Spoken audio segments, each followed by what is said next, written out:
first place I went to when I got out of the Navy was back to the farm. I was anxious to show the danglers my uniform and battle ribbons, and I wanted to see the Soapers down the road and the Eltons across the way. I got off the bus, and there were Mr. and Mrs. Dangler in the front yard, creating tomatoes. I ran over and threw my arms around Mrs. Dangler and said hello to me as if she had seen me only an hour before, and I had just finished cleaning the stables. I had written to them many times from overseas, and had never received any reply, so I assumed they had sold the farm. I hadn't expected to see them now. I merely wished to find out where they moved. I couldn't believe they just wouldn't answer, because I thought our relationship had been so close. "Didn't you get my letters?" I asked. "Yes, thank you.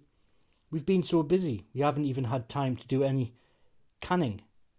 I had expected, I don't know what the hell I had expected. Maybe some crying or a big surprise cake. But instead, Mr. Dangler simply climbed into the truck and his wife joined him. "You put on some weight," she said. "Are you going to be around? Probably see you later." And they drove off, leaving me staring at their dust. Would I be around? I wept out of embarrassment. I felt like a clown in my uniform. The next train didn't go back to New York until 11 p.m. I walked the 6 miles back to the station and just sat around sort of half hoping that Mrs. Dangler would come looking for me. She knew there were only 3 farmhouses in the area and only 1 train back to the city. She would go to each farm and inquire if I was there. Then she would rush off to the station and say, "Boy, you fell for the oldest trick in the book. You were really feeling sorry for yourself, weren't you? We were going to let you stay here another 2 hours just to tease you. I made a big surprise party cake for you, and all your friends can't wait to see you and hear all about how it was over there." But no one came to the station. I bumped into one kid I had known slightly, and he asked me if I was looking for a job. They wanted some bean pickers at the Eltons. I knew then that this was all I had ever been, a job. Tom Wolfe was right when he said you can't go home again. But it's especially true when it was never your home to begin with. Still, you don't completely dissolve the fantasy. Any minute that big black LaSalle would pull up, and my benefactress would make me secure with a sweater and a blowjob. And the chauffeur would shake my hand and say, "Good show, son. It's grand to have the master home." Then we would drive off to the little theatre of Times Square, where Madame Chiang Kai-shek would confide to me in the lobby that the Generalissimo hadn't taken off his stinking Boy Scout uniform in 25 years. Franklin Delano Roosevelt would be standing up, pushing his wheelchair, screaming, "See the Broadwalk in Atlantic City." My mother and father would be there, together, because they never really divorced. They would kiss each other and say, "It's all over, Lenny. It was just a joke." Now everyone is seated. The lights came down. The conductor strikes up the last 32 bars of Pins and Needles. The curtains open, and there, in Mima, reading a cereal box that explains what the big red rubber bulb is for the telling of the whole world. It's nobody's business but Lenny's. My mother had involved herself with a girl named Mary. In business, that is. My mother did not profess Will Rogers' paraphrase philosophy. I never met a dyke I didn't like. They taught ballroom dancing. My mother's name is Sally, so they combined names and came up with the Marcel School of Dance. The school, a loft over Canzarini's liquor store, consisted of an office and a big room where the pupils, pensioners and other lonesome men that belonged to the great army of the unlaid, but who were fortunate enough to be reaping the benefits of a mutual of Omaha, waited to learn the tango and the Peabody. The sad thing was that the woman these men got to dance with were Mary and my mother. There were lots of rooms over the dancing school that were condemned. The whole building, in fact, was condemned except for the lower loft. I loved to hang out in my own special condemned room. I would indulge myself in bizarre, melodramatic fantasies, the spell usually being broken by my mother's request to empty the garbage. If it was Monday, I would take the garbage with me to the VA building, because to empty the garbage downstairs, you had to separate the cans from the papers. The landlord insisted that you put the cans in one container and the papers in another. He was a real twisted nut in regard to his refuse filing system. Miss Clark, checking the files of May 18th, 1950, and bring me the eggshells and the coffee grounds and one orange peel. The reason for me going to the Veterans Administration, where I would just dump all the garbage unsegregated into a big wire basket, was the 52 to 20 club. The government gave all the ex-GIs $20 a week for a year until they could find a job. The accepted smart thing to do was to find an employer who didn't report your wages or take out withholding tax, and then you could grab the $20 plus your salary. I would fill out a report form swearing that I had tried to find work that week, which was true. I had asked my mother and Mima and two guys that sat next to me in a movie if they knew of any jobs. When I finished filling out the weekly report, I noticed ink all over my fingers for one of those scratchy post office pens. The man who invented them is the same guy who invented the wax napkins they give you with hot dogs. It doesn't wipe the mustard off, it rubs it back in like flavoured mantan. I used a piece of newspaper to wipe the excess ink off my fingers. It contained a glowing account of Father Divine and all the money he was making. I stared at the picture and the amount. Then I went back to my condemned room, carrying the work light from the dancing school. There was no electricity above the school floor. You just plugged in downstairs and carried up the extension.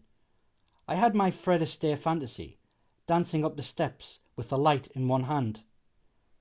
One day, while my mother was going through her stuff, 4 or 5 earrings that didn't match, 6 pairs of platform shoes in simulated lizard that she never wore, numerous bras with broken straps that she intended to mend some day, and always 5 or 6 crumbled up Kleenex with traces of lipstick. She told me that she had decided to study eccentric dancing. It was called legomania or rubber legs. There was a fellow by the name of Joe Clooney who rented the studio to lumber up early in the morning, for which he gave my mother a couple of dollars. After a while, she started trading her legomania lessons for limbering up space. Within 6 months, Joe and my mother were doing an act together. They started out by working hospitals and benefits, and then progressed to Saturday night joints in Brooklyn. On Virgin Street, Ocean Parkway, or Coney Island. A short time later, Joe left the act and my mother was doing a single. The shows consisted of a comedian master of ceremonies, a girl singer, a ballroom team, and my mother. On one particular night at the Victory Club on Ocean Parkway, the master of ceremonies didn't show up. He had trouble with his car. They found £half a pound of pot in the trunk. The owner asked my mother to MC. She was petrified. She had never spoken a single line on the stage before. Moreover, audiences were not used to seeing a woman MC. I had seen the master of ceremonies lots of times, so I asked my mother if I could do it. What was so hard about, say how about, a nice hand for the so-and-sos folks?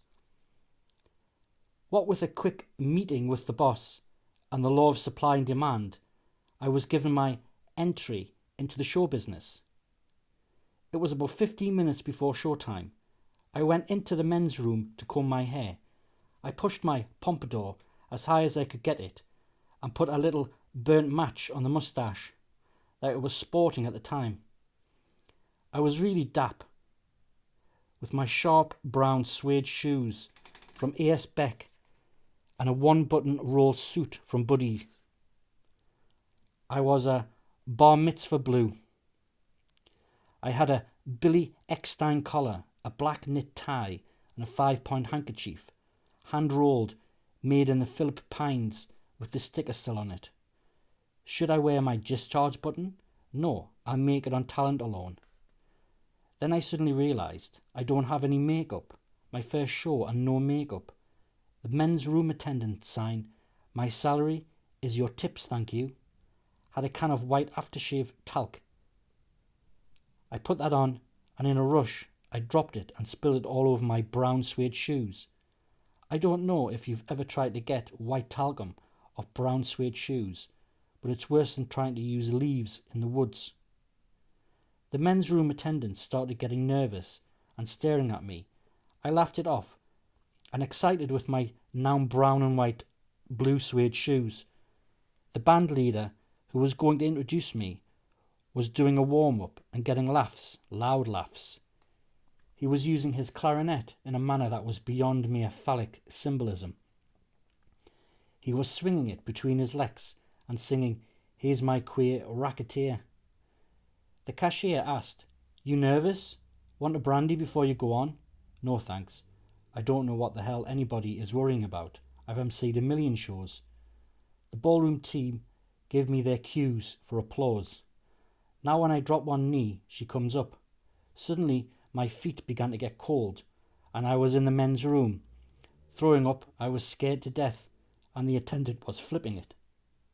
It was 5 minutes before the show time. All the waiters had been alerted, and a few of the regular customers had developed anticipatory neurosis. My mother looked at me from the opposite side of the room and pantomimed, "Your shoes are dirty." I again retreated to the men's room, but the attendant blocked my entrance this time, and I threw up on the customer who was exiting. I heard the strains of "Hi Neighbour," one of the standard nightclub music intros, and I fled to the wings. My mother took one look at my powdered face and took me by the hand. I bolted away from her and into the ladies' room for one last purge. I felt a wave of self-pity and identified with Arousa, Manolet, Belmont, and every other bullfighter, scared not of the bull but of the crowd. A crowd that waits to be entertained, to view, to judge. I heard the band leader, "Thank you, ladies and gentlemen. As you may know, our regular master of ceremonies, Tutty Morgan, is ill due to service-connected injury. Luckily, folks, show business has a big heart.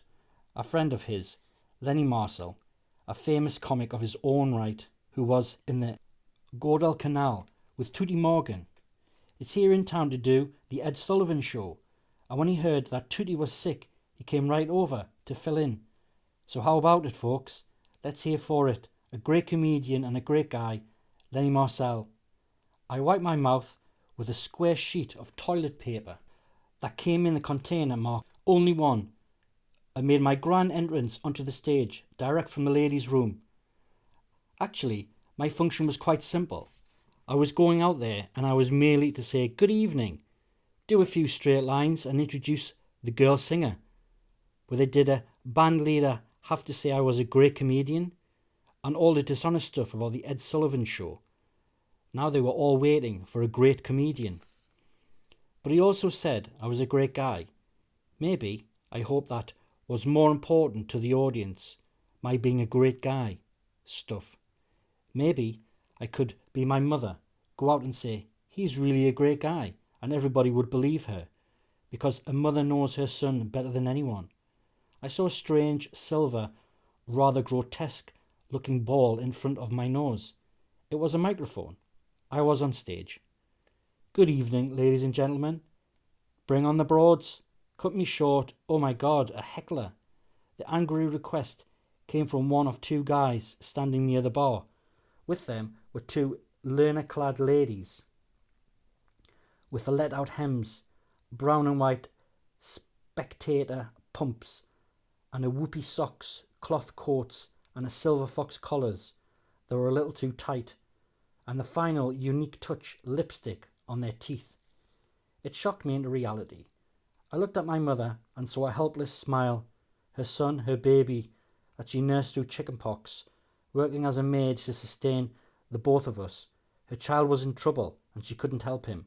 Ma, help me. The boy hit me. Ma, give me a quarter. Ma, I'm in trouble. Ma, I'm alone. Ma, ma, ma. Bring on the Broads. This time the request was more positive and energetic. The heckler must have sensed a weak, inexperienced prey. The two girls and the man with him bathed in his reflected glory. His friend joined him and they screamed in unison. Bring on the Broads. Their lady friends shrieked with ecstasy. I'd like to, but then you wouldn't have any company. At the bar, my first laugh. It was like the flash that I had heard microphone addicts describe, a warm, sensual blanket that comes with a cold, sick rejection. I was hooked. My mother looked at me and really shept Natchez, which is the Jewish equivalent of "that's my boy." I introduced the first act, and an hour later, at the end of the show, when I was bringing my mother back for an encore, I said, "How about that, folks? Sally Marcel, isn't she great? How about that for Salinas? I'm telling a group of strangers, isn't my mother wonderful?" I had a dangerous desire to extend the tribute. Yes, sir, folks, not only can she dance, but she makes great chicken soup and sweet lima beans. And when I'm sick, she rubs my chest with Vicks. When the evening was over, to my surprise, the owner did not assume the Eduardo Chiani posture, with the dialogue that I had been conditioned to expect in the movie scene, with the novice succeeds. Lyle Talbot always nods to Eugene Palette. "You've done it again, Mr. Florenzo. This kid's sensational. We better sign him up before the Tio Bamba gets him." I received no such gratification. As a matter of fact, he charged me for a meatball sandwich and ginger ale. And when I stood on the subway platform and reached into my pocket for a dime, I found that the man's room attendant had gotten even. I won't go into the scatological details. I threw the coat into the trash again. But I had a smell of it, and the aroma lingered. Well, that's show business.